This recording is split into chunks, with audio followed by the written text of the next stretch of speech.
All right, Indy 500 weekend is upon us. I'm very, very excited for Sunday's race. Have some Formula One news, obviously, to cover first. Williams Racing has officially been sold to a U.S. investment firm. We knew this was coming for a couple months. Claire Williams putting out the statement about 2 months ago that Williams would be up for sale and trying to secure the team's future moving forward in Formula One. You hate to see the family lose ownership of it with all the history. They're the third most successful team in Formula One history. But with everything that's been going on at Williams Racing in the last few years, they had to do something to secure that team's future and give them maybe a competitive advantage moving forward. The investment firm that took over Williams Racing is very heavily invested in engineering firms, anywhere from tooling to even nuclear power and cooling towers. So lots of engineering resources there. They're not going to move the team. They're going to keep Williams Racing as the name for the history behind it. I don't know what Claire Williams' involvement with that team moving forward will be, but overall, I think it's good news for Williams Racing and for Formula One to secure one of their most legendary teams moving forward. But with that said, the focus this weekend with no Formula One Grand Prix is the Indianapolis 500, and I thought it might be fun to take a look at the 10 years that Formula One competed in the Indianapolis 500. So I put together two boards today taking a look at that decade and Formula One's involvement with the Indy 500. So from 1950 to 1960, it's part of the Formula One schedule, sort of. And that sort of is a very important point because no European drivers really competed in it in these 10 years. So it's basically 9 races as a part of the World Drivers' Championship in 1950 and 1960. And for that decade, they decided to include the Indianapolis 500. But as we'd see, for the most part, European drivers don't come over to compete in the Indy 500, and the American drivers don't go over to Europe to compete in the Grand Prix that were taking place over in Europe. So while it is technically, in history, a part of the Formula One schedule, or World Drivers' Championship schedule for 10 years, doesn't really work out that way, and it's actually the only race out of those 9 that's not sanctioned by the FIA during that time. It was sanctioned by the AAA for the majority of that 10 years. But nonetheless, with the Indy 500 this weekend, I thought it'd be kind of fun to look through some of the history of these 10 Grand Prix, well, Indy 500s. So the first one in 1950 takes place on Tuesday, May 30th, and the first thing I noticed throughout this entire decade, the Indy 500 used to be run during the week a lot, which is really bizarre for me to think about. And it's kind of interesting with what's going on with coronavirus. NASCAR has run some midweek races during this pandemic, and it's kind of interesting. That was kind of commonplace back in the 50s and 60s to have midweek races. No European drivers in the first event, and the first 500 of these 10 years being a part of the World Drivers' Championship only gets 138 of 200 laps completed due to rain. And your winner is Johnny Parsons, who also becomes the first American to win a World Driver Championship race, and also wound up being in a 3-way tie for a share of the lead of the standings. And that would be a common theme where a lot of these drivers in these 10 years would be American drivers that would actually finish in the top 10 of the driver standings in the World Driver Championship, having only run the Indy 500 and getting the 9 points for winning the race. So I thought that was kind of unique. But anyway, Johnny Parsons becomes that first American driver to win one and win a World Driver Championship event. 1951, Wednesday, May 30th, no European drivers again. And part of that might have been that the Swiss Grand Prix was run just 3 days earlier, so it's not really a lot of time, especially back in the early 50s, to be able to get over from Switzerland to Indianapolis. And I think that's kind of a large reason of why you don't see European drivers compete in this in the 10 years it was a part of the World Driver Championship. Not exactly easy to bring your equipment over back in the 1950s. The logistics of Formula One today are crazy all over the world, but you could definitely manage it now, whereas in the 1950s it would have been a whole different ballgame trying to go from the Swiss GP and 3 days later be at Indianapolis Motor Speedway. 1952, this is one of the big ones here, and Lee Wallard won 1951. I don't want to pass on that, but 1952, lots of notes on this one. Run on Friday, May 30th, and we finally get Europe involved. Ferrari enters the event with Alberto Ascari, and the media attention for this event goes way up. Ferrari obviously being the manufacturer they are, bringing one of their top drivers over to the Indianapolis Speedway. Ultimately, things don't work out for him. He spins out and winds up finishing pretty far back in the field. I think it was 31st, if I recall. But either way, this was a very looked at Indy 500 because of Ferrari's involvement. Troy Ruttman would go on to win the race, and that's a big deal because he becomes the youngest driver to win a World Drivers' Championship race. And that's a record that he held for 51 years and was only broken in 2003 by Fernando Alonso. Both are 22, and I believe that Troy Ruttman was around 22 in like 80 days, whereas Fernando Alonso was like 22 in like 20 days, somewhere around that. But either way, a 51-year record broken by Fernando Alonso, who will be running the Indy 500 this year. So a little bit of cool connection back to this time frame to current times. 1953, we finally get a weekend race, Saturday, May 30th. And it goes down as the hottest Indy 500 at the point in history. But this was a very big race because of the heat. Plus 54 degrees centigrade, or 130 degrees Fahrenheit for us here in the United States of America. Carl Scarborough dies at the Infield Care Center due to heat exhaustion. So he retires his car from the race because of being so overheated, and unfortunately he passes away while this event's being run from his exposure to the heat. So the temperatures in 1953, no joke. Once again, we have no Europeans. Ferrari decides not to come back a year later. And Bill Volkovich wins the race, and I hope I didn't butcher his name. But he wins his first of 2 Indy 500s in 1953.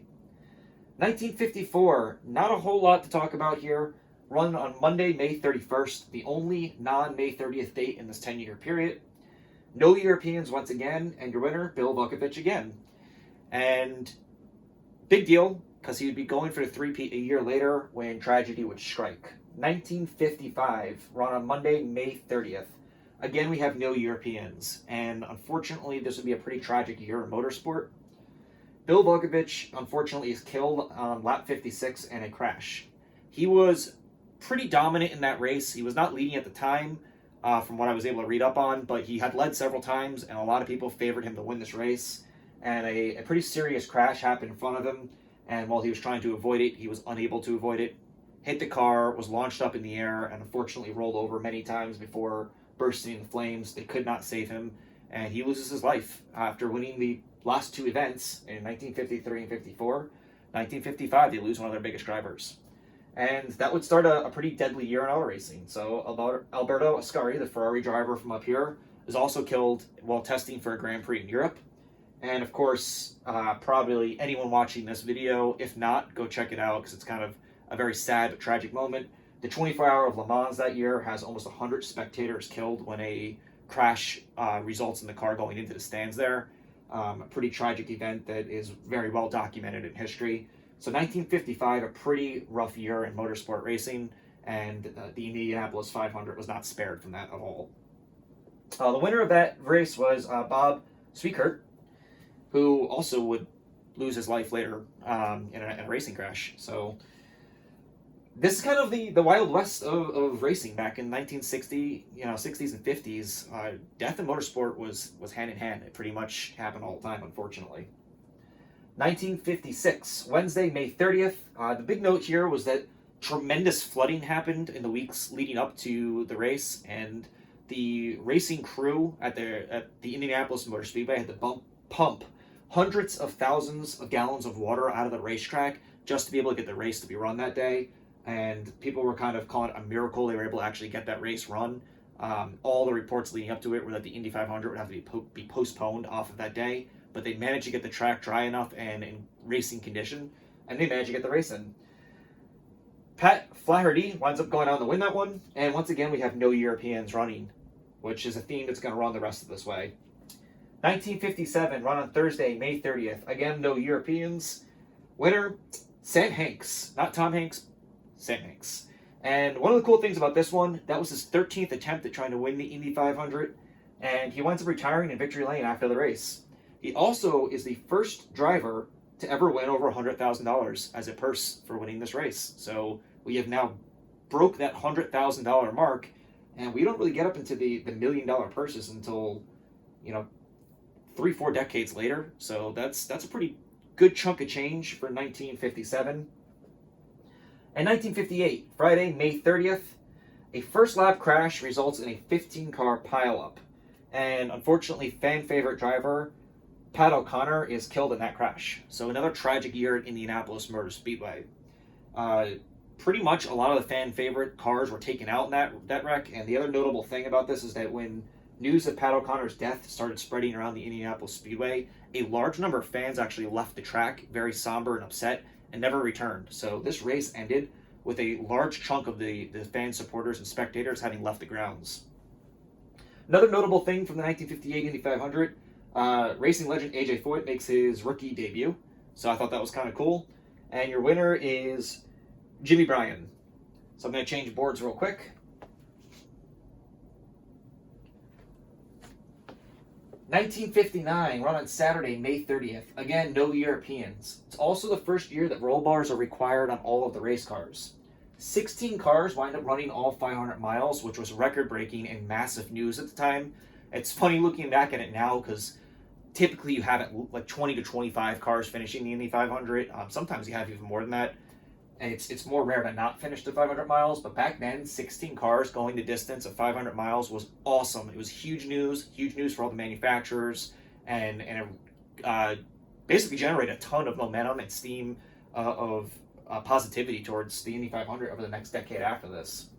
Roger Ward winds up winning the 1959 Indy 500, and that sets us up for the two-man duel in 1960. Run on Monday, May 30th. Again, no Europeans. So, through 10 years, European drivers only ran in one event, and that was Alberto Ascari for Ferrari. Their only attempt. There was an Argentina driver who did try to qualify for the Indy 500 to get some points towards that World Driver Championship.